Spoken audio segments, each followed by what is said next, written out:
yet how it's gonna work. Thank you for those who have made the switch. So a lot of people are gonna start adding me as Facebook friend, so I'll do that. So Giuliano.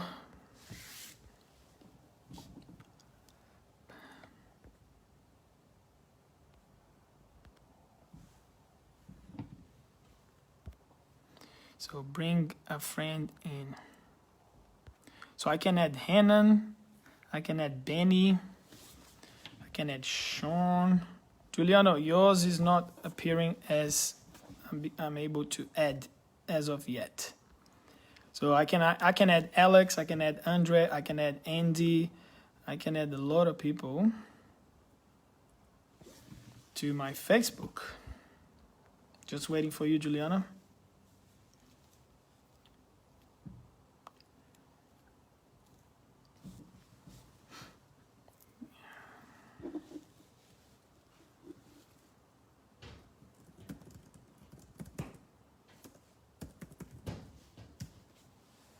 Clayton.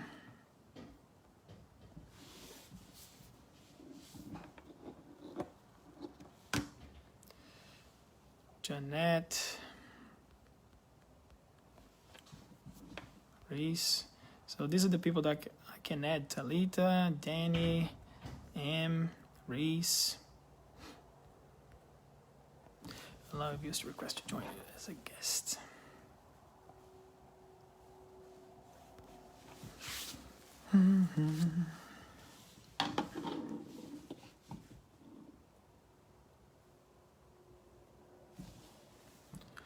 Yep, Giuliano wants to be in my video. Up, Giuliano, perfect.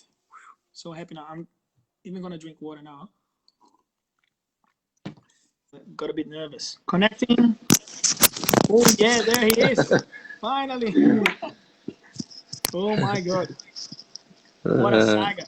It's been a mission to get you connected with us, Giuliano. I had to, I don't know how I could keep these people connected, with us for about almost half an hour, just talking things that sometimes didn't make any sense, But I think they either love me too much or they want to, talk to you. So they don't care about me. They only care about what you have to say. Thanks, Vinny. I was sweating here. Like you sweating alive, I was sweating off. Try to switch from my computer and my phone. I couldn't make work, so I was getting message from some friends, and Andreas was one. So thanks. I had my wife coming here. I said, "What are you doing? People watching." And I go, "You're not helping. You're just making me more nervous."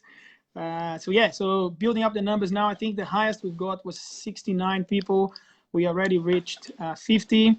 So we are going to start because I think we're like 30 minutes behind schedule. Okay, and as people join, we will acknowledge them if we can. But just let you guys know, if I don't say your name, don't acknowledge your presence here, is just because we want to get things underway, because as I said, we're 30 minutes behind schedule.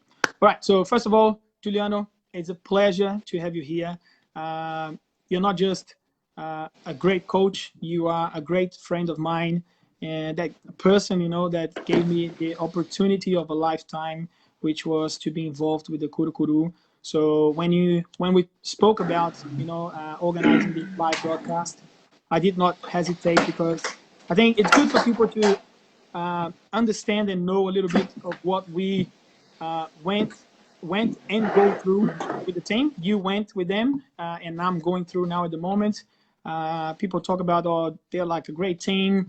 It should be guaranteed for them to win every qualifiers, and no, it's not. So people need to know the hard work, what we do with them in order to get them to where they deserve to be, which is at the top.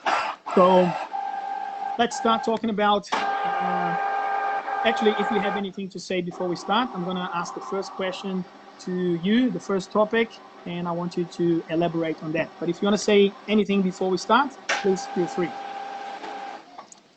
All good, Vinny. Thanks for to accepting, yeah, Pleasure. and yeah, it was different. It was a great idea for us to have a chat, and especially a lot of friends, people from, especially Solomon, yeah, Yes. and of course Australia, New Zealand, and and majority of people following is from people from the Pacific. Yep. And so different is a great, yeah, great opportunity for us to have a chat, especially for about Kurukuru, which is Yep. a top team, top country in Oceania. And for me as well, I feel very lucky to be part of Kurukuru as a coach in the past, and you actually as a head coach current. And so I expect to have a great chat for us Yep. to have. So yeah, no, let's go to start. And Um. of course, when the people asking some questions as well online, we are more Yep. than happy to talk about as well. Yeah, we've got a few topics here that we want to go through, and then after that, we're gonna open for questions. If people want to know anything about the preparation or the squad or the World Cup, we will try and answer those questions. Okay, please make sure you send us a good one and one we can elaborate on. But I just want to start asking you. How did you start your career as a coach? Were you a player before you became a coach, like I was, or did you just went straight from loving the sport to becoming a coach? And then after that, in Brazil, how you got involved with the sport here in the Pacific Islands, in Australia and with the Pacific Islands. So if you can let us know quickly on that one, briefly about your story, behind how you became a coach.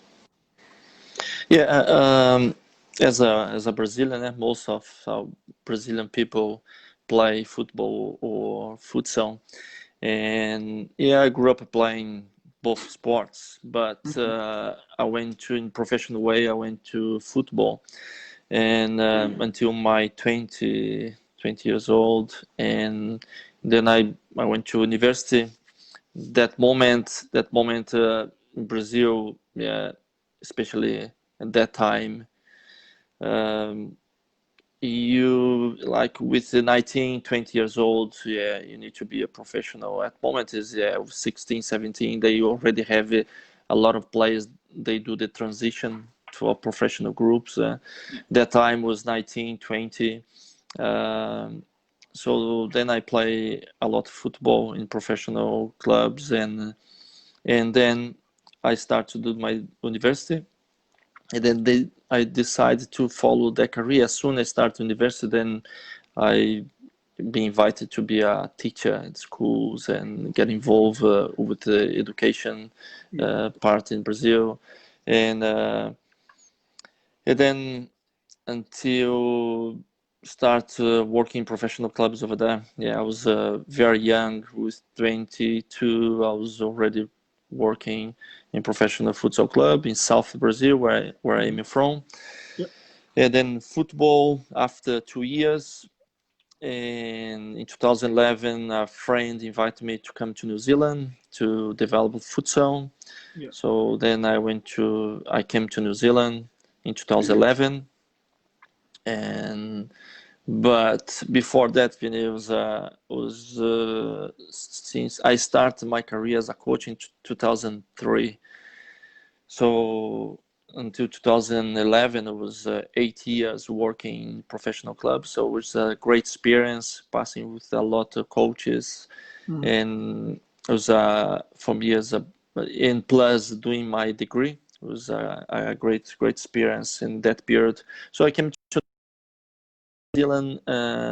As you know, OFC is based in New Zealand, Yep. and so then Paul Turri was working for OFC at that time, and they came to talk to me. So his son was one of my player, Yeah. so I was teaching his son.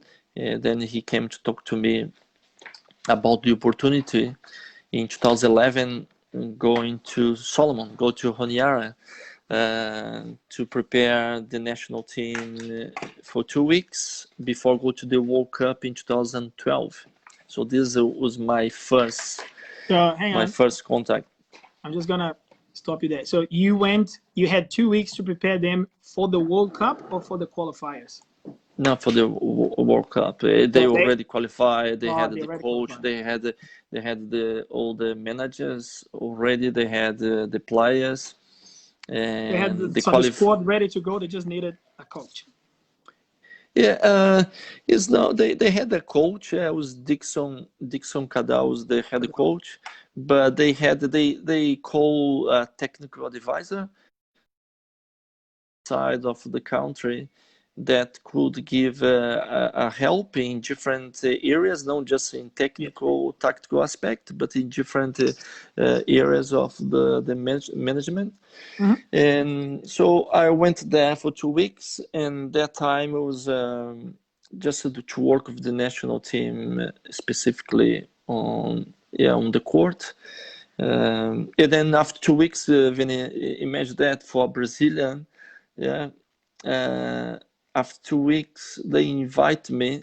They asked me a question if I would like to go to the World Cup with them. So, of course, my answer was yes. And then after that, then we had a preparation for the World Cup in Thailand. Yeah. Okay. So you started as a football player, and then at the age of 20, decided to go to uni, study, and then came to New Zealand, as you said.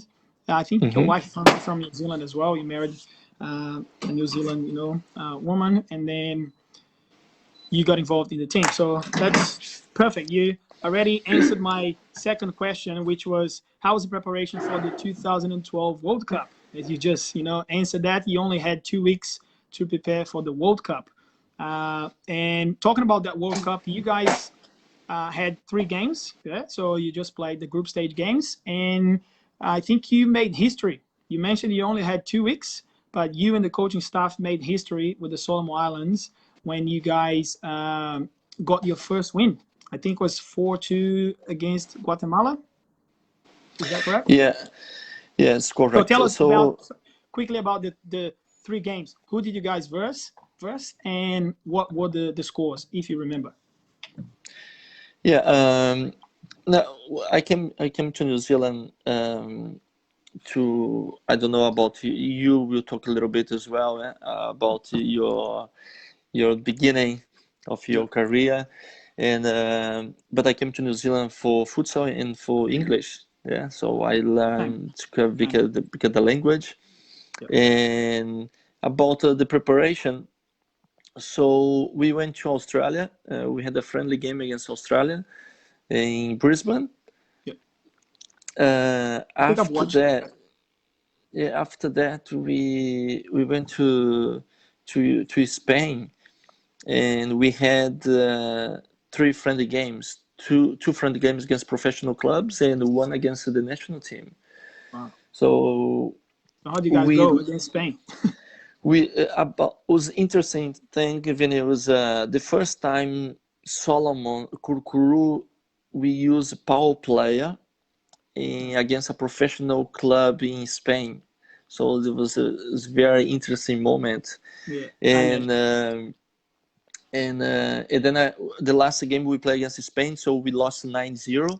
And it was interesting game as well. I think Spain single like digit. It's always good against Spain. Single digit, keep it under 10. Yeah, of course. But that time was part of their preparation as well. So they had the first half. They had a very intense first half, and then the second half they managed, and which for us that time was a great experience. And then after that we went to Thailand, and then we had 2 friendly games over there. One against Australia, in the second one against Thailand, and we beat Thailand that time. Wow. And it was amazing experience for our players.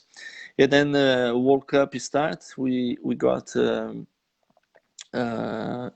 Russia, we got Colombia, and we got Guatemala. So Russia we lost. Now, if I'm not wrong, it was 18. 18-0. Yeah. Colombia second game was 3-0 the first half. Second half we didn't manage well. We lost 11-3. Yeah. And then the third game against Guatemala was the history that we won, which Talo make a history as well. Yeah, the youngest player to score, and he was a goalkeeper. Yeah, and then we managed very well because half of the second half they play as a with power player, Yeah, and it I was watched that game too. different one as well. And I remember we trained a lot in Spain. A lot we had power player to defend, to attack, and that time and then plus against a professional club in Spain. So then gave a good idea for the player, good experience for the players, and they managed well in the game. And yeah, it was a history. It was amazing. Yeah, no. So thank you for that. So as you said, you had 2 weeks, a few friendly matches here and there against top teams, including Australia, some Spanish professional clubs, and the national team as well. At the World Cup, you did what was expected. You can't expect with little preparation to beat Russia. But you also don't expect to lose by that much. But I think the physical attributes, play an important part to that, not just technique, but yeah, if you're not fit enough and strong enough and fast enough, you can't cope with the intensity of the game. So let's move forward 4 years and talk about as the 2016 preparation. So you got involved in 2012, did well with them, what was expected of you and the team.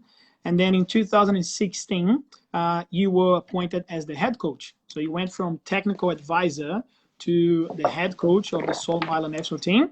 So briefly, can you just mention about the preparation of 2016, qualifiers compared to the 2012? Did you have a little bit more time, and what did you do? So briefly on that topic for us, 2012 to 2016. Yeah. Vinny, before I go to 2016, do you want to give your beginning of your career as well? So then So, both of us will be the same perfect. level. So Perfect. So, Quick. please give your the same question that you had with me. So please, from the beginning of your career. How I started my career. So I joined a futsal club at the age of 7. I was in the development squad, so I was training there, training hard to join the elite academy. So at the age of 8, so I spent 1 year in the development academy, joined the elite academy at the age of 8. So it means you don't pay for your academy fees. So if you're development, you pay. If you are in the elite, you don't. So that was a big, bonus joining that at the age of 8. Your parents don't have to spend that money on you. And I did train from the age of 8 till 20 years old, played for the same club. For the Brazilians, they will know Clube Atlético Mineiro. From that moment on, I had a very bad injury on my ankle. I needed 2 surgeries, and I didn't play futsal for about 2 years. So in the meantime, I had a lot of time to think about, when I got injured. So I decided, okay, I don't know if my career will continue after this injury or if I will be able to play for, many more years. But I know one thing for sure is that I want to be involved in this sport, whether I'm a coach, a referee, a manager. I want to still be involved in futsal. So I decided to go to university. So 2002, I started studying physical education. Could not graduate because in 2003, 4/4, I became a professional again. So I started a project in my hometown, and then I joined another team. And from there, I played to 2007, high level as well, but not in the National League anymore.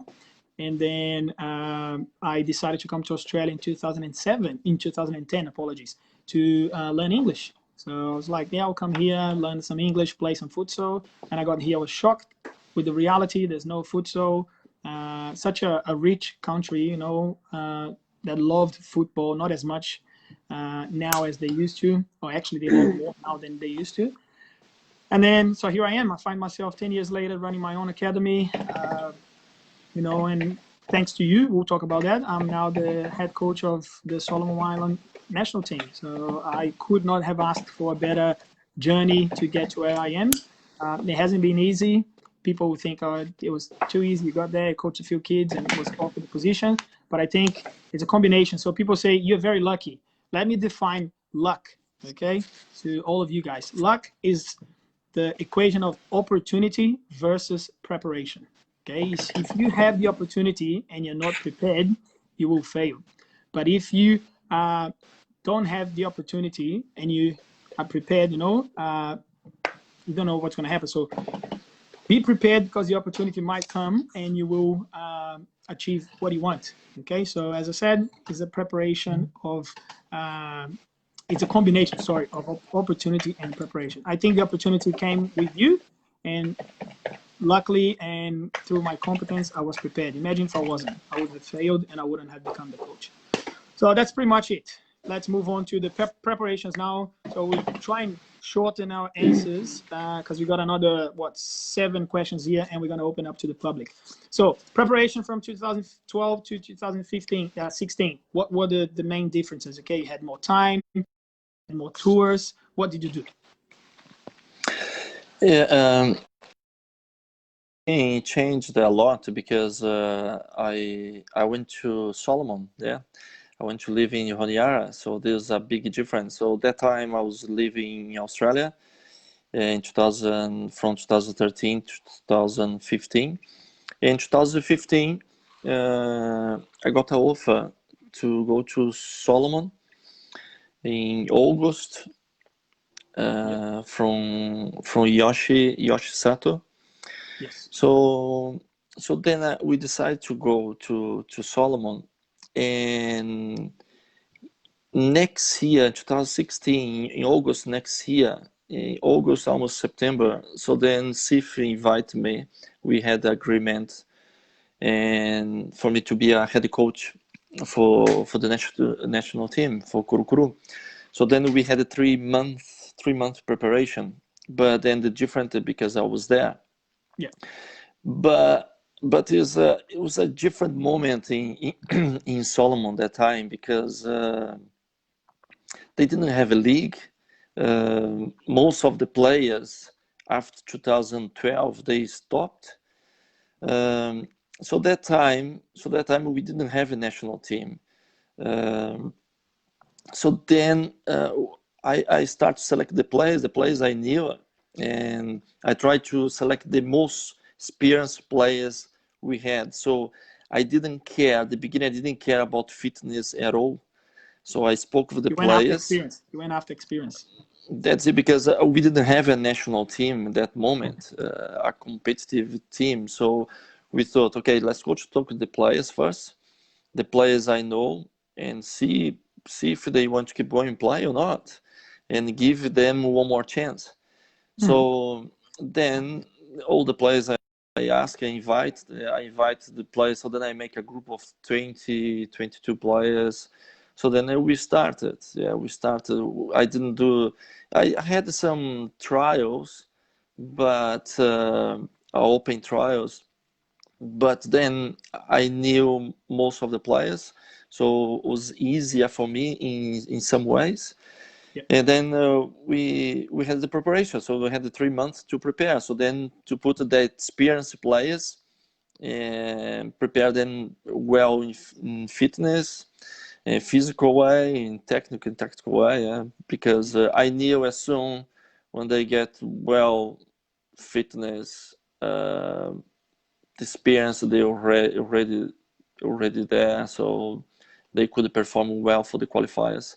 Yeah. So I had from the 2012, I had 8 players. I was going to ask you, how many players from the 2012 squad represented Solomon in the 2016? So out of 14, So how many were able to play again?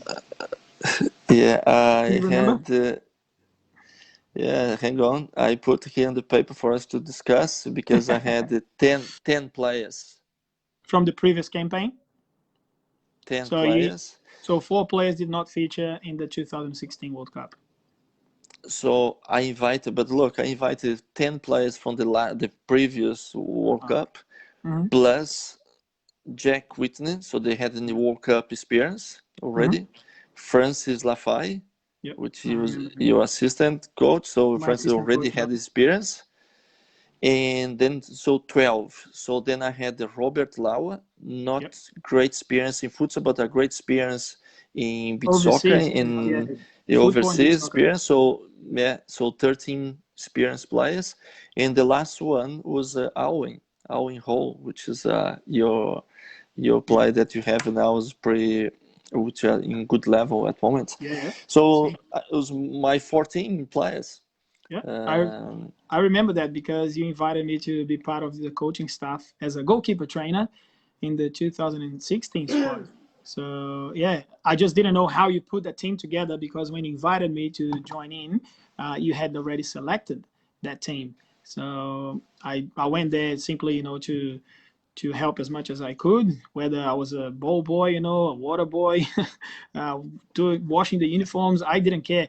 I think is the peak of every coach's career to go to a World Cup. Yeah, whether you're coaching grassroots, social leagues. If you have the passion and the ambition, that's where you want to get. So you want to get to the World Cup, which is the highest stage, highest level there is of futsal in the world for the futsal lovers. Some of the football coaches or football players don't have that. They think it's just another Sunday tournament. But for those who know the sport and follow the sport for many years as a player, as a coach, as a data, as a mom, as a dad, know that it's every coach's dream to go to World Cup. And let me make it public now. Thank you so much for the opportunity of a lifetime you gave me when you invited, me to join that squad. I did not hesitate. I felt, very honored to be invited by you to join that team. And I think we did great with the, resources we had and the time we had. In that campaign. I think we lost to Argentina the first game 7-3, but first half was 3-2, I think. So it was a very close match. They ended up winning. They ended up winning the World Cup. And then the second game was against Costa Rica. I think we lost 4-2, but some controversial, goals. We missed the penalty. Their second goal, they kicked our keeper's, hands. So it was a clear foul. The referee didn't, award the foul. But anyway, we're not blaming the ref. But it was a much closer match against the champions of CONCACAF. So Solomon, with little preparation, little incentive, and no futsal court at all, international size court we're talking about, they have been doing well over the years. And in the last game, I think we just tried too much, against Kazakhstan, and I think we lost 9 or 10-0. But they were motivated and driven by, money. The coach, the owner of the club, offered them money for goal and assists. So the players were talking to us. They said, "Oh, we're just gonna score as many goals as we can to get money." So that's something else. But talking about the Kurukuru, they have been doing really well, as I said, without much incentive, not just from the federation, because the federation can't do much. They don't have a stadium. So hopefully that will change now in the next 2 years. They're going to build a stadium, and I think Kurukuru will start doing much better now and be more threatening to the opponents, at the World Cup, if they keep going to the World Cup. Okay. I'll quickly talk about the 2019 campaign. So you spoke about 2012, 16, 2019 campaign. I was appointed in January of that year, and then Yeah, Vinny, yes, just sorry to interrupt you no, now. it's okay. Just before you go to your preparation, something I didn't tell you, because we did a preparation in Honiara for 3 months, but we did what you did as well for the last preparation. So you took Kurukuru to Brisbane, and I took Kurukuru to Sydney, to a Jural Center, Yep. which is for us is amazing place, amazing facility. relationship, and we cannot forget about that, because a lot of I success was going to that mention that. Kuru achieve is we need to say a huge thank you, especially Yep. for Brian. I was going to Brian mention over that. there, and yeah, and Jural Center helped us a lot in that time, Yeah. and it was especially because people that watching, or people that don't have experience in Solomon, uh, don't know the facilities that we have over there. So we only have one court, one basketball court, It's a and multi-purpose hall then where they play futsal, football, futsal, volleyball, basketball. They have conferences there. They have everything. It's a very yeah, small hall for a team that goes to a World Cup. yeah, and you got a very nice surface, yeah. So they renovated. Yeah, I know. Before they have some holes on it, so it was, yeah, it was very, the condition wasn't the ideal.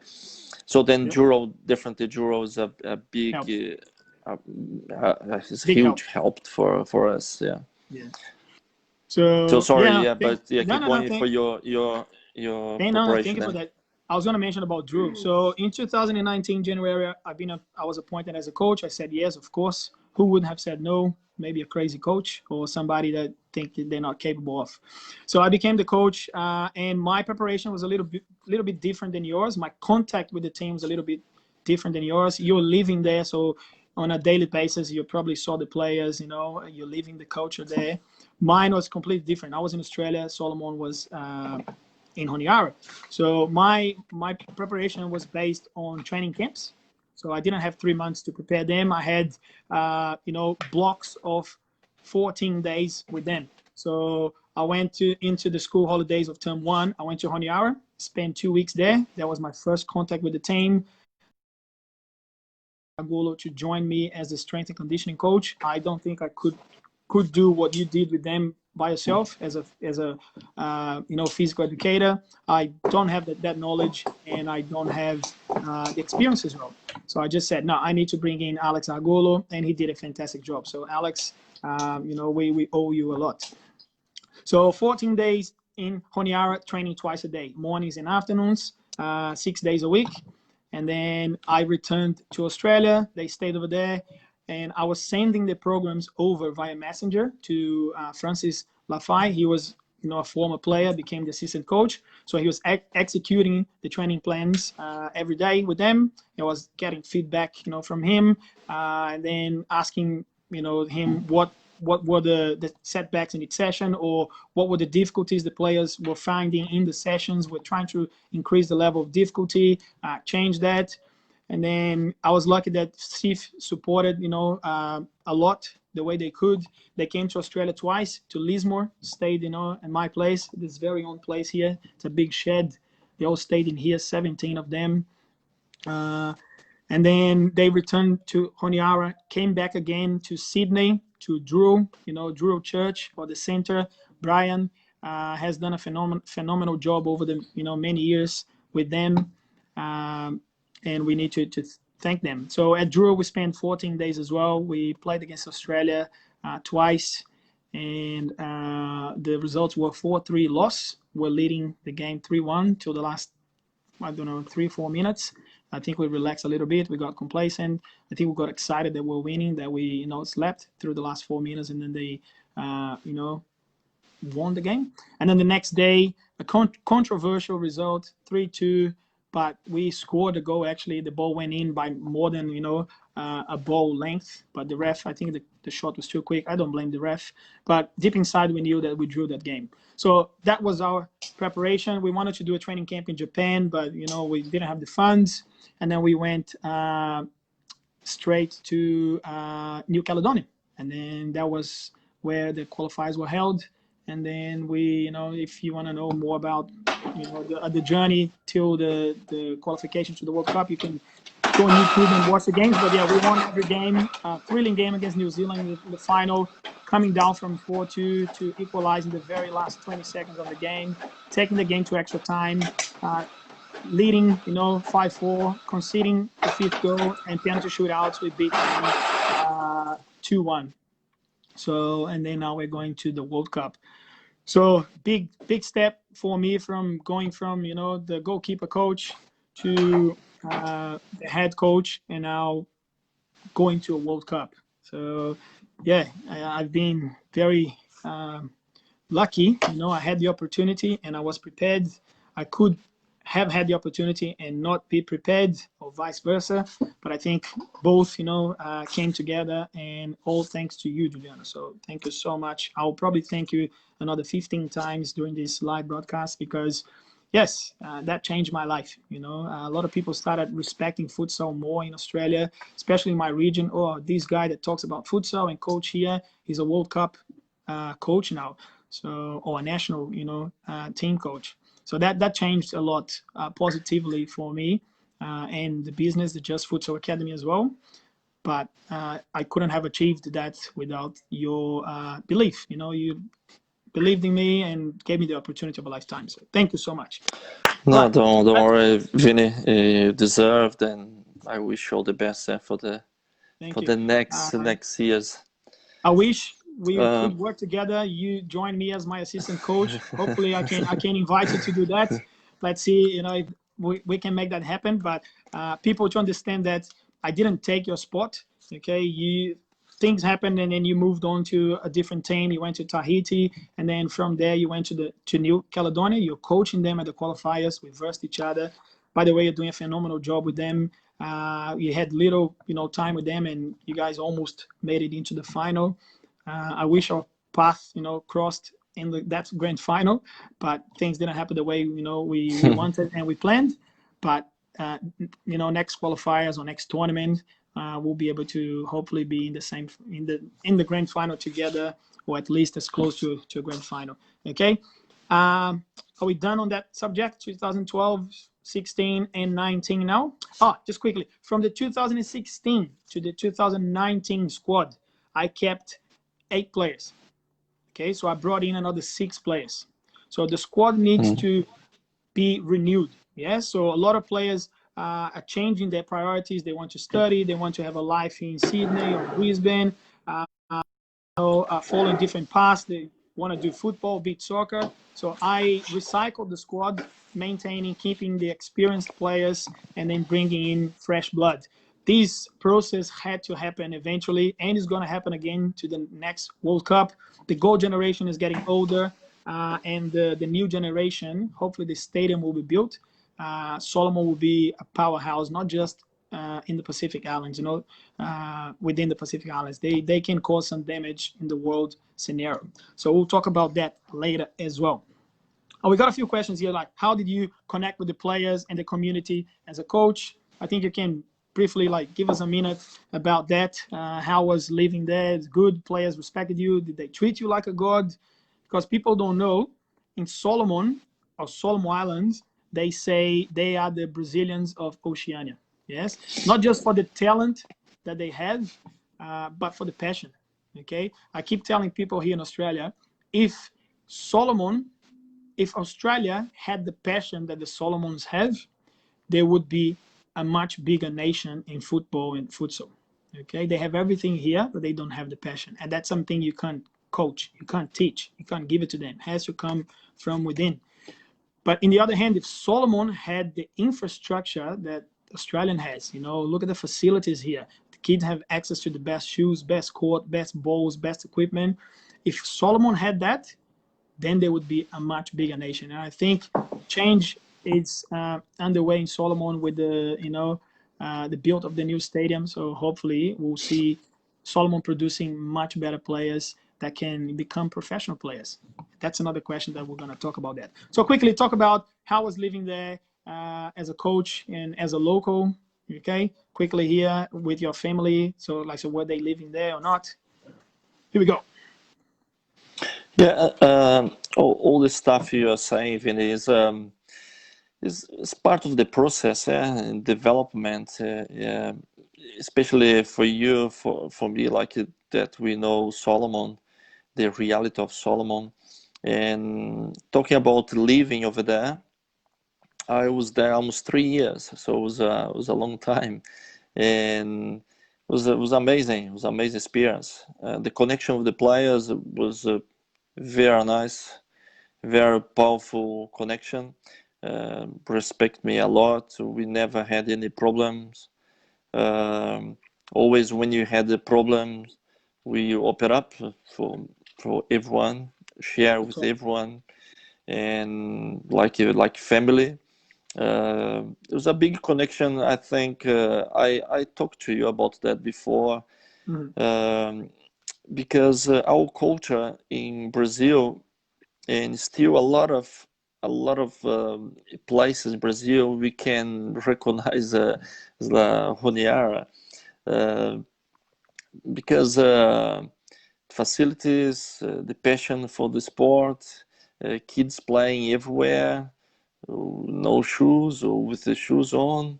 Playing on the streets. So it's playing on the street, playing anywhere they can. So it's a big connection. Is when you talk about Solomon, is the Brazilian, the Pacific is, yeah, I agree 100%. And now the connection of the players is very nice. The community is very nice. They love Brazilians, and of course is for me living over there as a Brazilian was important for them as well. And and the connection with the community, always I felt like living in Honiara, always I felt like a home. Yeah, so even my wife and my daughter was there for 1 year, and yeah, we never had a problem, and you feel very welcome in Honiara. Never had any, yeah, that I can say. With the media, we discuss about the media as well. Like we never had a problem. The only thing when we talk about the media, that time in 2016 when I selected the players, the group was the players that generation with the Elliot, Jack, Mike, George, the generation getting old. That player at that time, not the media, but some people thought they couldn't perform well, and I knew they like with the 25, 26 years old, they in the peak. Yeah, they could perform very well. You just need a time And to get that feedback, yeah, because especially because Kurkulu came from 15 years old going to the World Cup in Brazil. So all the community, all the country could understand like futsal could be play for young players. Yeah, and of course they can. Yeah, but the mix with the experience, a young player will be the best teams that we can. Especially for you now, you have opportunity to get the most experience, and now getting a new players, new generation is. I think it will be much more interesting as well. So the connection always, I had a very good connection with the players, community, never had any problem over there. Always feeling living in Brazil. Yeah, just a little bit harder. Yeah. What about you, Vinny? How's your like you working over there? I know you're not living over there, but you're traveling, staying there for weeks, coming back. Yeah. So how was your connection with the players, the community? Yeah, well, I tried to maximize my time as much as I could over there. So I only had 14 days, in each time, each block I was there, each block of time. So yeah, I tried to maximize by training twice a day for about 2 hours in the morning with Alex, and like an hour and a half with Alex, and then 30 minutes of some technical work in the morning, and then in the afternoon another 2 hours with me. So 30 minutes with Alex and an hour and a half with me. That went for 6 days. So I think you time that by two, that's 12 days, 2 sessions a day. So I try and get 24 sessions out of them in the 14 days. You take Sunday, out because we gave them a day off. They deserved it. But what Alex has done with my work, combined, I think we were able to achieve our goals despite the lack of time to prepare that we had. But yeah, being there, I was, so received as a hero there. The coach that would qualify them. It in a way was great to have that acknowledgement. People praising you and oh, another Brazilian. So I had a lot of pressure because you did such a good job with them and being Brazilian. Now having another Brazilian coaching the team, they expected nothing more than qualifying for World Cup. So back in my my head, in my mind, I had that pressure that I put on myself, saying, "Great, I can be the most loved or the most hated coach here in Honiara. I can be the savior, the hero, or I can be the villain. Okay, so what am I gonna be?" So that's why I dedicated so much time. My wife, my son. My son was born in May on the 14th, and then on the 17th they arrived here. So I spent actually the first 2 months more time with the Solomon players than with my own son. So that's the kind of dedication, sacrifice you have to make to achieve your goals. So thanks to my wife that put up with that and looked after him without having me much around. But now we can harvest the fruits of our labor. So it was great. So the pressure was on. I had the same problem with the media and the locals there. They were trying to select the team for me. They coach, you should pick this player, and they're commenting, oh, if you don't take these two, you're not gonna win. They are our some talisman, blah blah blah. And I go, well, what you've done in the past is in the past. Yeah, you have to look forward. Okay. And then I was like, okay, I'm gonna do what I think is best for the team in my eyes, not what people want me to do. And then I got rid of a few players. Others, joined the squad late. But I think I tried to combine, as I said before, experience with fresh legs, fresh blood. That those guys, the experienced players, can guide them through this, process. Because then eventually they're going to become older players with experience, but the legs are not going to be able to do what the mind wants to do. So we need to renew the squad. This transformation process happens with every single team. So ours, I don't know if so what's the word? I jump in the middle of that transition. You had the players from 2008, 12, 16, and then now some players will be going to their fourth World Cup. So if you times that by 4 years, that's 16 years playing in a World Cup. They started at the age of 15, 16, so 32. Without much training, you don't last very long. Okay, some players can play up to the age of 36, 40, like Falcão, but they need to be training on a daily basis. Okay, if you don't, your body will start feeling the consequences of the lack of training. So I'm happy to be the coach now that will start that transition, that renewing of the squad. I don't care about the pressure, just being that final, losing 4-2 with 3 minutes to go. There's not much more pressure than that. Okay, and I think I can handle that quite well. If you can't handle pressure, you cannot handle success. Okay, so they're both connected. Yeah. So that's pretty much it. This situation you hear from anywhere you go. Yeah, like if people asking for different players. So this is a situation that for us as a coach we need to manage. Yeah. Yeah, and I think we both did a great job, and you achieved your goal, which was to qualify them for World Cup, and did very well at that World Cup despite the losses. Okay, people need to understand we need to be realistic. Okay, it's not because you are at the World Cup that you have a chance of winning it. Our main goal is to get out of the group stage. Okay, I've been talking about that. Yes, you have to have the ambition to win it, but you have to be realistic, and honest with yourself. The team we have, it's going to be impossible, almost impossible to win. But if we can get out of the group stage, that is a remarkable achievement, and that's what we're working towards. Okay, not being pessimistic about the team, but I've spoken to the players. If we can, get past the group stage, even better. But the main goal is to get out of the group stage. That will be the first time ever that they'll have achieved that, and we are working towards it. Okay. I'll share my first training on the year in 2012. Okay. Yep. I arrived, so we had the training. Arrived afternoon, had the training next day. So we couldn't train at multi. We train outside in the concrete. Yeah, I know the concrete. In the concrete, and we didn't have futsal goals, so we had or wheels, wheel like tire, like one each side to put to make as a goal, and we started training. Before I started training, I just look around. It was a lot rubbish. So I spoke with the players, and this was my first day or second day with the players. So I stopped the players. I talked to them, and then we decided to collect all the rubbish.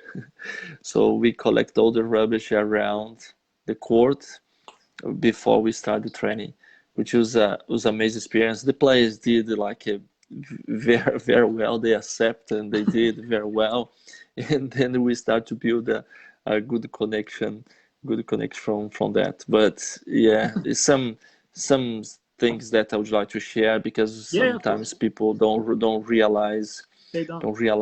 in kind of different reality, and situation we had over there. It's not just Honiara, but you have some countries with that kind of reality. You need to adapt, and then you need to adapt and work well, because that year they got the first victory in the history. So and all because the players did is, for me, is like is they are the heroes.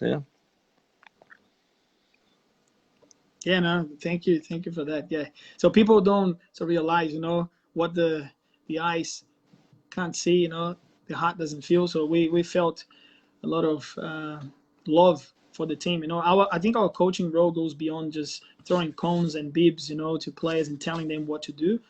We need to connect with them because their reality is so much different than ours, and different than any other team that features like in a World Cup. To not have a stadium, big stadium, to qualify for four, straight World Cups in a row, without much financial incentive compared to the other teams, having to have shoes donated to them, uniforms donated to them, balls, donated. Imagine how much more they could achieve and do if they had the basics, which they're gonna start having it now. Okay, I'm a very optimistic person, and after these qualifiers, things are gonna change for the better. Okay, all right, let's move on to the next question. Andre said that I'm making too much noise. Am I? I don't know. I'm trying to be as quiet as I can here. Okay. He sent a message to me as well. I think it was inside of my table here, I think. Maybe is your fridge there? I don't know. No, I haven't moved, Andre. I'm not moving anything, and my feet are off the ground. The chair, is a brand new chair, so it's not making that squeaking noise. Anyway, so do you have a question, Juliana, or we can follow our topics here? Yeah, just follow the topics we had. Yeah, and then, I know. Hannon asked the question, and we'll go back to that one. Hannon, just give us. Some people. I saw some people. I think you're receiving the questions. Just so quickly some questions as well. Okay. I've got a few questions here that I'm going to reply. I'm going to skip a few questions here because we spoke about them, Juliano. But one question that drew my attention, and a lot of people ask about that, is what do the Solomon Island players need to do to become professional players? Okay, do you think they can be professional players overseas? Do you want to start answering that, or do I answer that first? Do you want to go first, or you go first because you had more time with them, many more years, with me, you saw the evolution of, so many players. And then I'll just talk about what I see now, because I'm continuing your legacy. Okay, you started a great work with them. I'm just picking up from where you left off, and I'm continuing. Of course, implementing my style of play, my systems. But I think you've done the foundation so well that it's much easier for me now to continue with the work. Yeah, just to answer the question, Vinny. I'm 100%. I believe 100% the players can be professional, can go overseas, but is a process. Yeah, I think everyone needs to understand and respect that process. The process means competition, yeah, clubs, development, A local league to at start with. at the at their own country. So this is the first step, yeah. And the last few years, the facilities. So the last few years, they start a national league over there, which is great achievement, and this will give you more experience for the players. Before they had a lot of tournaments over there, but they didn't have a proper national league The in structure, yeah. futsal. So they started the last, I think, 2 3 years. I think last season was second or third season. So it was a very nice achievement. And after that is the clubs. Yeah, the clubs, they have clubs, but they just organize clubs for the national league. So as soon they start to create all the foundation, all the development parts of the clubs differently, because the talent they have a lot. They have a lot of talents over there, and a lot of people playing. So the passion is they already have one step forward in front, like from being in front of New Zealand or Australia, yeah, because they have the passion, and because of the culture, yeah, the country, the make the kids play even more. Because in Australia, New Zealand, they are busy in different ways. So Yeah. so many options for the kids, you know. Here, over there, it's either football or futsal, pretty much, you know. Yes, yes, pretty much. And a lot of kids, they don't still like not going to school. They keep going playing all day. Yeah. Yeah, So it's like a lot of areas in Brazil. yeah, Um, so is like it's a part of the like I said is a process. Yeah. So facilities now, like you said, and I saw some photos last week. They are extending multi, so they yeah. will have an international size, which this will be history for the country.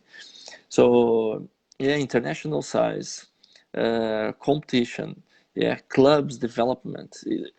I believe next step, yeah, you will see some futsal players overseas definitely. Mm. Elliot, and you can tell that as well because you had a lot of connection with your ex club in Minas. Elliot, we send Elliot and we send George George. Stevenson, two players in Minas for 6 months be part of the professional group, and they had a great experience. So like they can I believe they can, but it's a part of the process, like I Yeah. said. Yeah. Well, just talking about that as well. Do I think they can become professional players, and what do they need to become professional players? As you said, first thing they need a proper futsal court. Yeah, so they can create a national league. They can have 3,000 people watching games there. They can play 2 games a week, Wednesdays and Sundays. But if they're playing on a small court, okay, they're not going to become professional players because they're not going to develop their game to its full potential. So they're gonna just be playing that short, supported game, close to each other, forming triangles, but they lack on playing with depth. That was my biggest challenge. Hannon, answering his question as well at the same time as this one. I tried to implement a new style of play, with a little bit more depth in the game, but they play short, because there's no long balls. There's no bola de espaço, so which is we talk about, playing over the defense. They play through or around, but there's no, playing over the defense because the court is so small. So cover will be quickly action, so they don't run the risk of losing the ball playing that option. So yes, do they have the talent? Absolutely, and the passion, absolutely, which is even bigger than the talent. But then they need the futsal court. So that's what I said before previously. If they build the stadium like they're starting to do now, I think the next 4 years for Solomon are very bright. Okay, they're going to continue with the national league they started. More teams will be able to join. The stadium will be bigger, so we'll draw more crowd, more fundings, more sponsors. I think that's going to be the the change that they need, okay, to make the team, the national team, better. So more kids watching. That means the junior base will be will bring in more players, so you can draw more talent out of bigger numbers. So I think I'm excited about it. Happy to be part of it. Happy to be involved. Hopefully, I can contribute more than just going to the World Cup and letting the program die for another 3 years. We need to continue that. We can't allow to happen in Honiara what happens in Australia. Okay, so the national team gets together 3 months before World Cup. Not even that. Okay, Australia failed to qualify to World Cup, not because there is no talent here. There is a lot, but there's no incentive, no support, no fundings to get that. The coaches are great. The players are amazing. I play with them, against them. They've been dominating, Asia have been to what, 2 or 3, straight World Cups, and then unfortunately they failed to do now. So the federation is killing the sport here. Even though the numbers keep growing each year in Australia, the federation is trying to suffocate the sport, but they are not managing to do that. So we're still, keeping our head above the water with independent academies, private businesses running futsal. If we all come together, the sport will be much bigger. And in Honiara, they don't need that. The federation does a lot, but they don't have the fundings to qualify for the World Cup. FIFA is going to give them some money, some funding, to be able to build a stadium, because in 2023 they're going to be hosting the Pacific Games. So if you look at the stadiums we've been to, in Fiji, New Caledonia, all the other islands, they have that big stadium, with capacity for 4 or 5,000 people, because they hosted the Pacific Games previously. So Solomon is going to host in 2023 the Pacific Games. So that's why they're building the stadiums. So hopefully we can do a good campaign at the World Cup, come back, keep the team together, bring in more junior players, start the program with the under-17s so they can feed, the Kurukuru national team, put pressure on the current players, and then give hope, okay, to the young ones that are aspiring to be players. And that's how you keep the competitiveness, alive, and you keep pushing players to develop. Combined with the stadium, that's all they need. My next step is, after the World Cup, talk to a few coaches around the world and send some players over. Or I can, I have one player playing for your team, or two. Maybe it's better to go in pairs so they don't feel lonely, don't miss home. But that's the next step, not just do what we did for Elliot and George, to go to Brazil and have a great spell there, good experience, but to turn them into professional players, not just pay to be part of a club to gain experience, but the club want them. So they are willing to pay them wages, and then they can become professional players. I think Solomon is, there's raw talent there, just needs to be, polished here and there, and I think they'll be great players. And that's my goal now with them, not just get out of the group stage, but give a better future for those futsal players. They becoming a professional player over there, earning money playing futsal is a way out of poverty. Okay, they can give their families a better life, and that's my goal now, to make them become professional players. Whether I achieve that with 1 player, 10 players, 5 players, I'll try my best to get all of them. If I can't, at least if I see 1, 2, 3, 10 succeeding, I'll be the happiest coach in the world. That's one of my main goals, is to help them as much as I can to become what they dream of becoming, which is professional players. Yeah, I totally agree. It's not just think about the World Cup. It's not just getting out of the group stage. Yeah, it's a lot of thinking involved. Yeah. We can't leave that dream of, we qualified again, let's go then play 3 games in the world scenario, and then come back, let the program die for another 3 years, and then let's go again. Let's get together for another World Cup. This is not like a hobby. Oh, let's go to World Cup as a hobby. No. We got to keep the futsal alive. Through the National League, so clubs can enter, more clubs, more players, more sponsors, and turn Solomon into what Australia should have, become. So we got the stadiums here, we got people have money here. Just the federation doesn't allow anything to happen, and over there the federation wants it to happen. They don't have the money. So can Australia just send the money over and then let us do our thing over there? I don't know. This is a question I ask me every day. Like, why can't Australia have that passion and love. Somebody asked me here, how do we change it in Australia so that we build futsal as a standalone sport rather than just a tool for football development? That's what we're doing. So futsal has had a growth of 36% last year. Football had 34. So slowly there are more, kids joining futsal than football. So one day the federation are going to have to wake up and go, okay, we have to do this. Or if you don't want to do anything with futsal, let us create a separate federation, a futsal federation, not the ones that exist at the moment. Futsal Federation under FFA, run by people that love the sport. We collect the registration fees and put that back into the sport.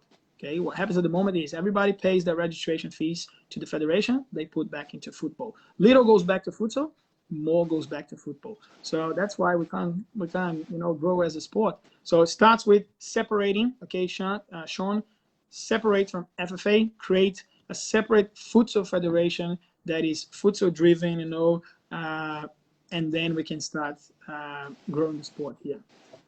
Money is not an issue. Number of players is not an issue. Facilities, okay, they are amazing, so that's not an issue. It just starts at the top. Honiara starts at the bottom, okay. Solomon with the court here starts with the people wanting to do it. Over there, they want to do it. They don't have the structure. Over here, we have the structure, but people don't want to do it. That's the difference between the two countries, okay. Yeah, and I feel sad as well because I was there in Australia for a couple of years, and I know, like you said, you guys have a lot of talents over there, like great players. But yeah, sad that to hear that you don't have a national team, you don't have an inspiration for the young ones. But yeah. Always you hope that change. I know. So we got one more question here, and then we're going to open for the public, and then we're going to finish it because I think it's maybe going for too long. People are probably sick of it. Maybe if you guys are liking it, give us a thumbs up, okay? But one question that people ask me, it's like, I know Solomon have been affected by the coronavirus pandemic. Yes. Do you think Solomon can still prepare a strong team for the World Cup if it's still to go ahead as planned? That question needs to be asked to not just Solomon, okay, but all other teams qualified for the World Cup. Some teams haven't even qualified for the World Cup. The qualifications are yet to take place. So if the World Cup goes ahead, which I doubt it will, but if it does, we are guaranteed to go. Okay, we've got our spot secured. So we are sending individual programs to the players and they're following it. Of course, not the same as if we're training as a team, but at least they're doing something. Okay, other teams are going to have more trouble to get to the World Cup, so they got to go to the qualifiers first. So they got to get together, they got to train, got to go to the qualifier, then qualify, then have little time to prepare. Okay, so yeah, do I think we can still prepare a strong team for the World Cup if it still go ahead? Yes, it will depend on the time frame. If we have a month, 2 months, 3 months, it has been done in the past, as you said. You had 2 weeks, you had 3 months, so we have to play by ear and adapt with the time. If we get 6 months, perfect. If we don't, we got to go with what we got. Okay. There was another one here.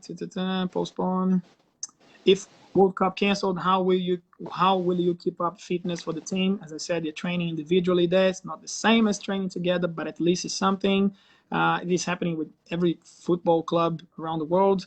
So that's pretty much it. Do you have anything to say, Juliana, before I open to questions? So people might want to ask some questions, or they just want to, stop listening to us because I think they had enough. Some people been going for no, you can. It's been going for over an hour now because we had some trouble. Yeah, I saw some interesting questions there as well, but quickly I couldn't follow. But please open some questions if you can. So we're open for questions now, guys. If anybody wants to send us a valid question, so we will do it. So we go Bo, Rihanna, Leo. We got a lot of people watching us. Joy, Daniel, Amanda, Lucinda. Where's the Just Football Club? One day.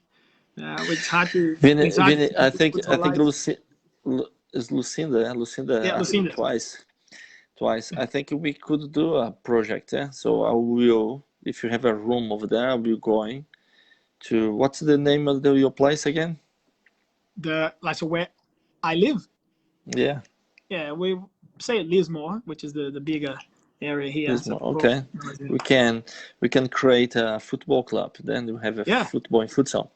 Yeah. Yeah, I don't have much experience in football. I try to concentrate all my time and attention to futsal, become the best futsal coach I can be. But yeah, it could be. It has been a dream of mine to get just football club. No, sorry, just football club with just futsal, so the players would not have to fight over playing futsal and football. But it's funny we mentioned that, but a lot of football clubs in Australia are starting to do that. You got Brisbane Roar, Lions, Gold Coast United. The top NPL clubs in the Queensland, state are embracing futsal. So if these three big clubs are embracing futsal, the others are going to follow the model or the example because they're going to be producing better players. Yeah, for sure. And the other clubs are going to go, okay, we want what they have.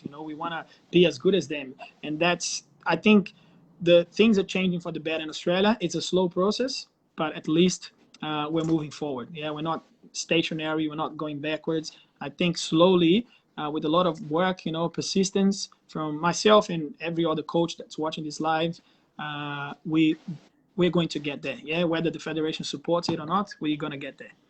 There's another question here.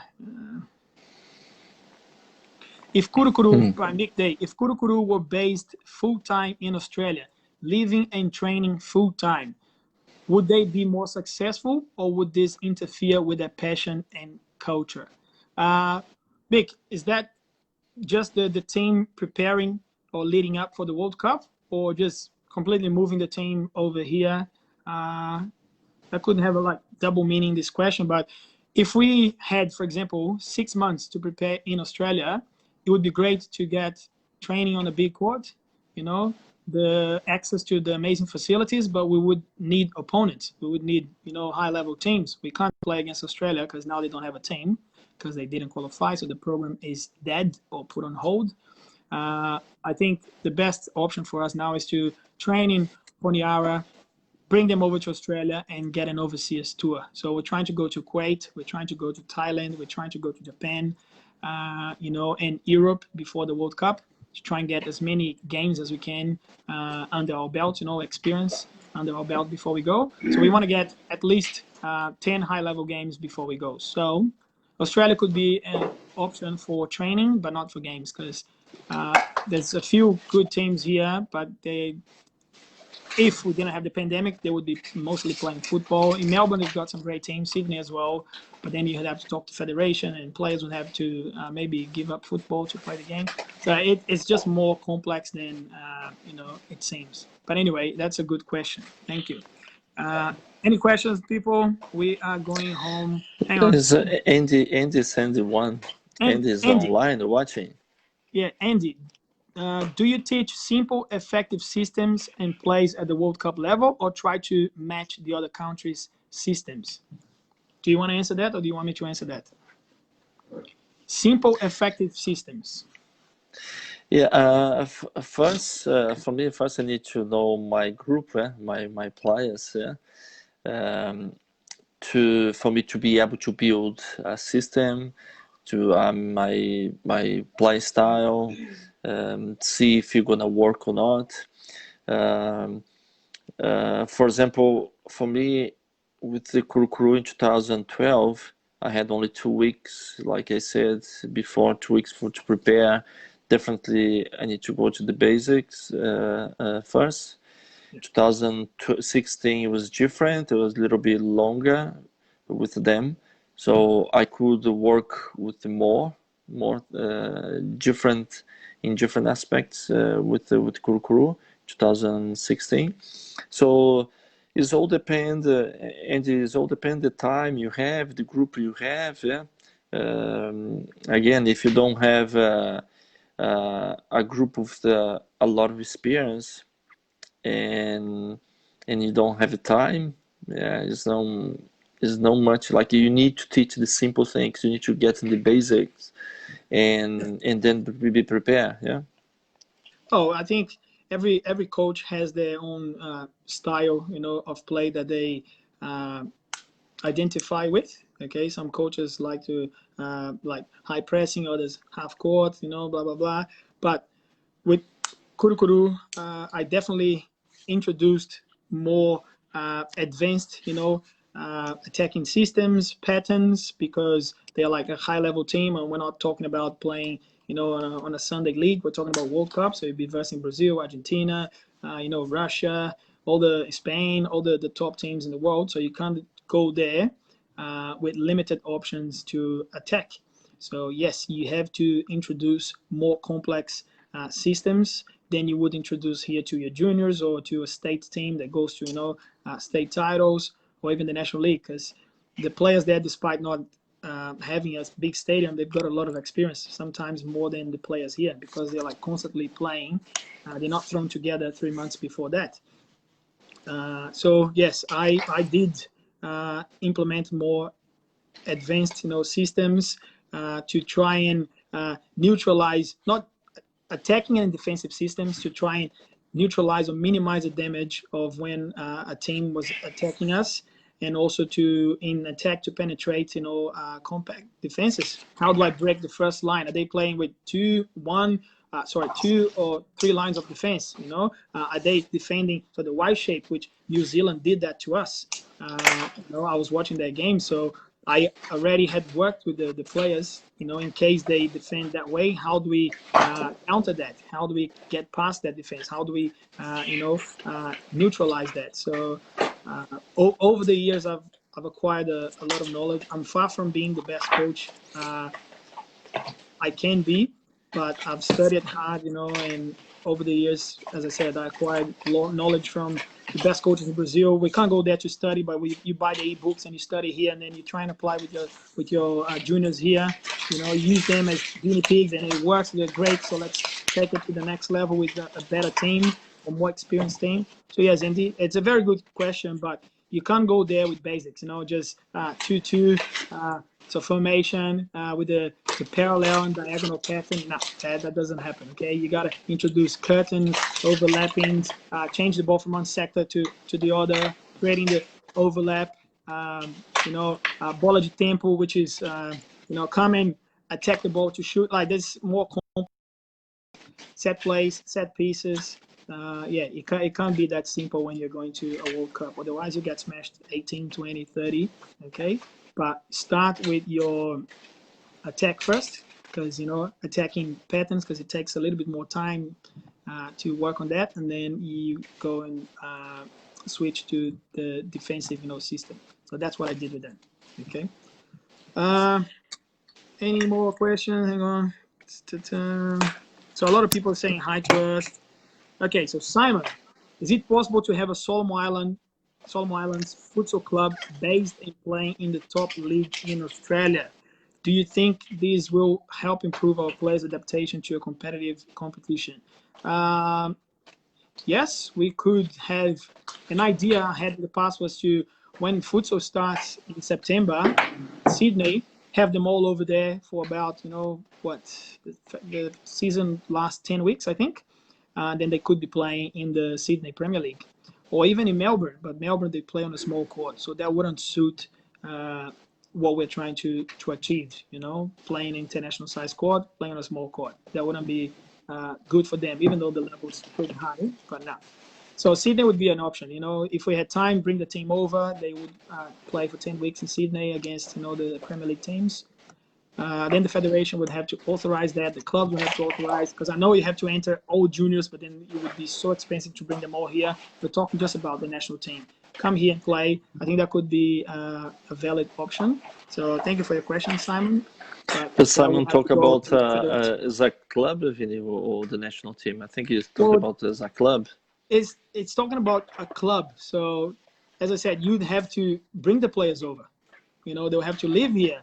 And is he talking about 10 weeks or about the whole year to develop the players? So I'm not sure the time frame he trying to ask. But the top league in Australia will be the Sydney Premier League. Talking about proper futsal international size court. Yes, Melbourne would be great because they play all year round. but it wouldn't be good, once again, I said, for the small court. Game time, the level, great, but best option would be Sydney again. I'll keep repeating that. But as a club, so who would you bring? The Solomon, the national team? As I said, you would have to, logistically would be very hard, financially would be very expensive. And to establish a club here, do you use the local Australian players to represent the Kurukuru, or do you want the true Kurukurus from Honiara to come here? So they're going to have to stay here, live in a place. That could be an option, but it has to be well, organized and so physically, so logistically to see if it would be able to happen. Because you have at the moment you have James. James is living. So he's only one. James lives in Brisbane and plays for Gold Coast Force. Sydney playing in the Sydney Premier League there. That's it. That's 2 out of how many?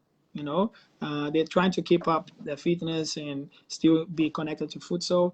But if you want to bring the whole team here, it goes back to what I said. It would be extremely logistically could be done. Financially, very expensive. Who's willing? Are clubs willing to sponsor, or sponsors, willing to put money into this team and advertise that, name on the Kurukuru shirt? I don't know. That's something we can think about it.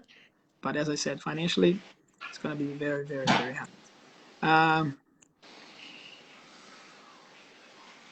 Question to both coaches. Andre, do you have any plans in helping teaching coaches with clinics or workshops in Oceania? Juliano already does that. Juliano is a FIFA instructor. He travels around Oceania delivering courses, qualifying coaches to make them better, understand the game, give them a better understanding of how futsal works. So yes, Andre, Juliano already does that. You want to talk about that quickly, Juliano? What you do, the work you do as a FIFA instructor? Yeah. So I use, as you said, Vinny, I'm a FIFA instructor in OFC as well. So we deliver the course. We have levels. In Oceania, we do level 1. So in futsal, you do level 1, 2, and 3. So in Oceania, coach at the moment, we do level 1, and we are building now some coaches like you will be able to do level 2. Differently just to be in touch. Differently we can share some ideas, differently probably Andrea, we have some material as well that they can share. So but is Andrea the Brazilian? Andrea Barata. So just be in touch. I mean, help and share material that I have, no problem at all. Juliana is a very knowledgeable coach, FIFA instructor. So that's my next goal. Okay, I wanna copy you. Okay, so I became a coach thanks to you, and now I want to become a FIFA instructor. So I want to be as good as you one day. Hannah Fenerick, Hannah, sorry. How do you adapt the training to work the depth of your game in preparation for international size games at the World Cup when using small courts to train in the Solomons? Do you want to answer that first, or I answer that first? So he's pretty much saying, how can you implement more depth into your training session when you play on a small court? In Honiara, like I said, we have the basketball, but then we found a church. So a church that I could prepare them in 2016 is a concrete church, but at least we had the space. So then when I had the time to work on that church, that we have 40 by 20, so then that time I could plan training to work with that. And then when you had that multi, which is court 28, probably 28 by 15, I think 14, 15 the court. So then we had a different plan for that kind of court. So I had the space. So when I would like to prepare a training to use the behind defenders to flick the ball, to do a long ball. So then I used to have that court. It wasn't the ideal, but at least we had the space. So Like, so with me, if I want to use a small court, if I only have access to a small court and I want to implement depth in my game, so I remove players of the court, reduce the number of players in the game. So you make 2 against 2 and you add bouncers in the end. So they got to exchange passes and then they got to hit the ball over first time and go there and support. So you take away cover because there's only 2 against 2. So there's no cover there. So if you had the second line of defense, when you play it over, that line could drop back and, you know, avoid that ball getting to the target man, for example. So that's some of the works I did with them. Or cover would have to stay on the halfway line, and as soon as the ball was played, they have to run finish. So the attack would support the target. So there are different trainings you can do on a small court, but ideally that's why we brought them to Australia. You know, twice they came to Lismore, twice. Then they went to Sydney to train at Drew international size courts. So there's only so much you can do in a small court. It limits your options, but you can still do a few things, but you're not a magician, okay? You're not going to stretch that court and go, great, make it bigger, let's do it. No, you have to adapt the training session, but then it's not ideal to do that. If you keep on adapting, when you get to the game, you know, the player's going to go, okay, so we're training with 2 players now, we're playing against 4, so it's not ideal. Just to introduce the principle, the concept, it's great to get that ball over the defense, which they don't do that much. You have rules as well, so we can go more into details later about my methodology, how I implemented that. But yeah, there's only so much you can do, but then you hit a wall. If you don't move to a bigger court, you hit a wall. Okay. We got here one more. But reduce the number is a great example. I think it's a great idea. So it's one of the example that we can do. Yeah, so that's what I did. I had bounces there, you know, and then one bounce on one side as the target player, and then the defender on the far side. So the defender could only move off the line as soon as the target received the ball. So cover was there, but a little bit far away. So at least encourage the players to get the ball over. So there's a lot of drills, you know, that you can do, but it's ideally you want to be trained on a bigger court. Quickly here, Keith, question to Vinny. I think that the Solomon Islands futsal has something akin to the Brazilian ginga style of football. Do you believe so or not? Yes, I do. So they develop players like us playing on the streets, bare feet. Sometimes they don't have the right equipment, so it's not a futsal ball. Maybe it's a sock ball or, you know, water bottles that they play with. So you develop that ginga that you can't teach them on a futsal court. That it's learned, okay, from the streets. And if you do, would you incorporate it into your playing style for this Kuru team? I let the players, you know, be creative with responsibility. Okay, so I don't want make them robots to do exactly what I want them to do. I give them the initial movement and then options, and then how they choose the option or how they choose the best option is up to them. Okay, I hit that wall as a coach. I stop being a coach when I give them the options and I cannot tell them, okay, you should be playing the ball to that player. Hang on, what if he's marked? We initiate the movement, the rotation, but then the defense made a mistake and then stepped too high and then it's marking that player. So then the option becomes that player coming to the middle, or the option becomes the player that is positioned on the flank, you know, the lateral corridor. So I only give them the initial movement, the concept, but the decision making is up to them. And that is the problem in Australia. Coaches are trying to control the players too much, turn them into robots. They're mechanizing, okay, becoming too mechanical football, where from here you go there, pass here, and then run there. So yes, they'll get really good at doing the same thing, but if they come up against a team that will quickly understand, read that play, and neutralize that, they can't do anything else because they have been taught to do the same thing over and over. They might have 3 or 4 different movements, but the player needs to be creative. So yes, I let them be creative. They use the ginga, you know, the hip movement. I don't try to take that away from them. No way. The players need to solve problems. Yeah, when they come to the court, they need to solve problems. So yeah, you can. And we need to train. And we need to train that. We need to implement and introduce those problems into the training session, so they'll be facing them in the game. And the training session is the place you make the mistakes. so we can stop, correct, give them a better, idea of what could have done or what that player could have done in order to help this one here get out of this, situation. That's why training is great, and we need them. All right, so just a few more questions, guys, and then we have to go. Peter to Vini.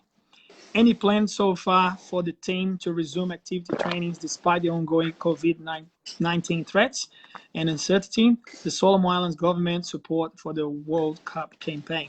Yeah, we cannot train. We are following the guides, the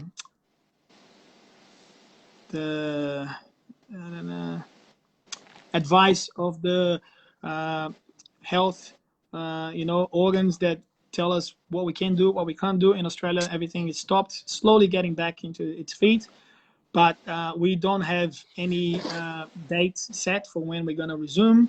The plans are the same. As soon as we are able to train again, we will train, the Kurukuru, then hopefully bring them over here, and then we can continue with our preparations, which is to get at least 2 international or overseas training camps. Solomon Island government support for the World Cup campaign. Yeah, they've been very supportive. They've been doing everything they can. As I said, they brought them to Australia 3 times, so they invested a lot of money, and that's why I think we qualified. If they didn't come here and train that often, the volume of training they got, I think, helped them qualify. Okay, so yeah, the government and SIF are doing everything they can within their reach to give us the best preparation possible. Alexandre Agolo, Juliano, are you still involved with New Caledonia? Officially not. Yeah. Okay. What do you mean by that? Officially not? Because I came I came back to New Zealand to sort out my visa to going back to New Caledonia, and that time happened this pandemic. So then the French embassy closed, and they didn't process any more visa for all around the world, any French country. Mhm. So then I'm not because that I'm not allowed to get back. Yeah. So then I'm not working with New Caledonia at the moment. So because that I said officially I'm not involved. Yeah. So, but yeah, hopefully you can get your visa sorted and go back to coaching them. I think New Caledonia, under your guidance, will cause a lot of trouble in the next tournaments, whether it's a World Cup qualifier or a tournament, in between the Pacific Islands, or even the Pacific Games, which is equivalent to our Jogos Pan-Americanos in Brazil, yeah, or the Commonwealth Games here in Australia. So hopefully we'll do well. I wish you to be coaching them to raise the level of futsal played in the islands, and as I said, I wish you all the best, guys. Yeah, especially Quickly, because you went there, Vinny, last year. New Caledonia was an amazing place, with great amazing. facilities. Mate, this stadium is And unbelievable. yeah, you have everything to improve futsal over there. Yeah, nah. Well, they only need the last thing that the last thing they need now is they've got the structure, the infrastructure, the facilities, the players. They just need a great coach, and with you there, I have no doubt that they've got all the ingredients they need to make this work. So hopefully you can get your visa sorted, as I said, and I wish you that. All the best, guys. I'll give you 2 more minutes to ask any questions you may have. Otherwise, we are ending this broadcast. I think we've been talking for about how long? I don't know. I got to check here. The first 30 minutes we could not connect, with Juliana, but we managed to do that. I think we've been talking for about an hour and 10 minutes. Yeah. So we plan to go for about an hour and 20 at the most.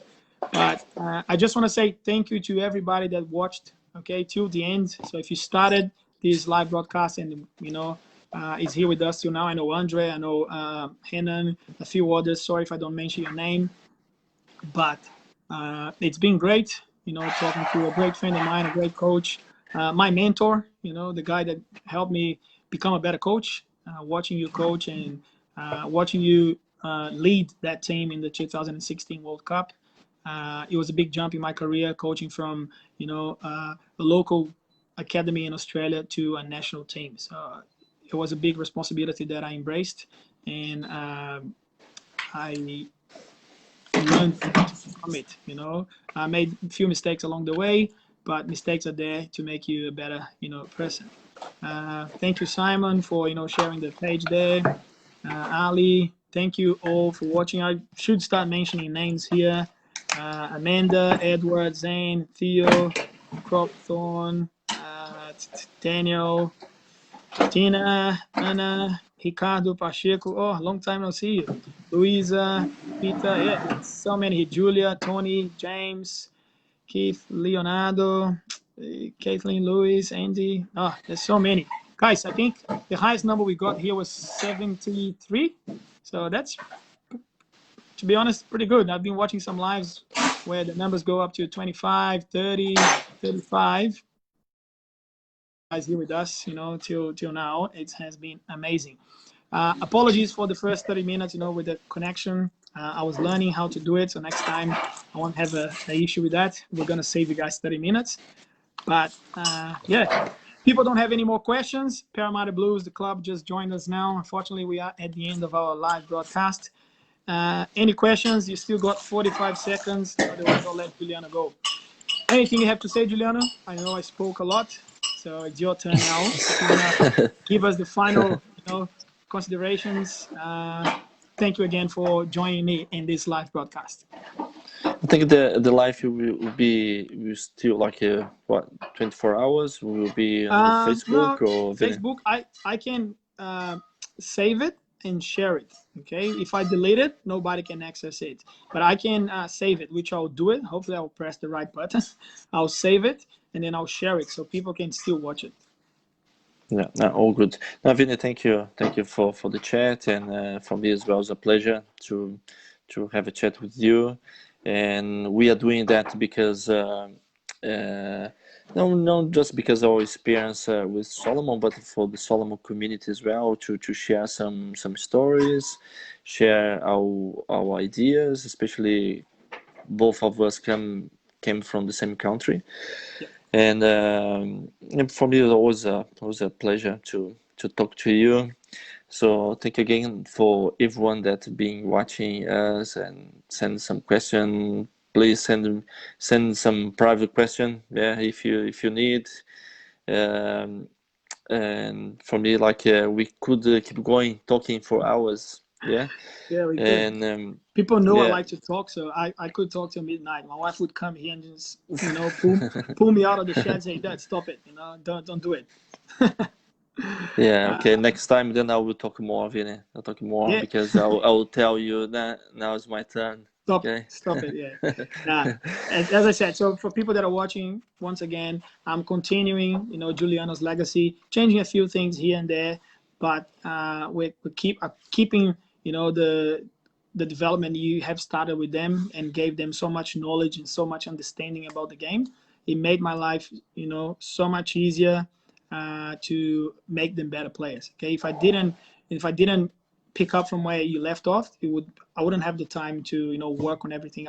I work with them. So you are a legend for what you've done, not just for the team, for the people there. I know your wife taught them English. You sacrifice, a lot of your time when you're not coaching to go and visit the players' houses. Really embraced the community and took the players in as well, not just as a coach, but as not a father figure, but that mentor, off the court. So you deserve a lot of, praise for your work that you've done with them. And I hope to do, as good as work that you have done with them. So you inspire me to better coach and better work. No, don't worry, Vinny. We do that because first, I think because we love what we are doing, And no, you are at that position because you deserve as well. And I wish you all the best, and especially for the World Cup. Now I don't know if it's this year or next year, but yeah, all the best for the preparation. And we have been watching. Yeah, we will be watching you guys and support you. Yeah. Okay, so Thank you. thanks again. Yeah. Thank you all that have watched. Again, it has been a pleasure, Giuliano. I know it's what 11 p.m. 10 past 11. 11 in New Zealand. New Zealand. You, Yeah. you're dying to go to bed. I know your daughter was sleeping before. Say hi to your family. I hope you're all well and safe there. I hope everybody's well and safe. That watched us, and we'll be seeing each other very soon. Giuliano, thank you so much for joining me. Pleasure. I'll see you around. Bye. Ciao. Thank you, everybody. I'm just gonna press finish here. I don't mean to be rude, but yeah, if you want to start, leaving the live, so I don't feel guilty to, finish this live and leave you hanging there. But if you don't, I will start doing that right now. All right. So we had 22 people, now I have 27. So the numbers keep building up, and I feel bad to press the finish button here. Right, Luke just joined us, Cody, and Jim, Ali from Afghanistan national futsal team. Yes. The slippery fish. Yeah, I know. Play against you in Brisbane. Legend. Ella again, Lila, Brian. All right, guys, I'm going to finish this live. Rafael, well done. Rafa joined us very late. Mel. Mel. Nah. So when we get one people, I'm just gonna turn it off. Okay. So we still got 22. Please leave, guys, and I'll finish it. 20. Good. Numbers are dropping. Don't hang up on my face. I have to do that. Okay. All right. I'll do it. I'll do it. I promise. I don't mean to be rude. See you later, guys. Bye. Have a great night. Bye, Rafa. Join us now. But yeah, we're at the end of the live broadcast. See you later. Ciao.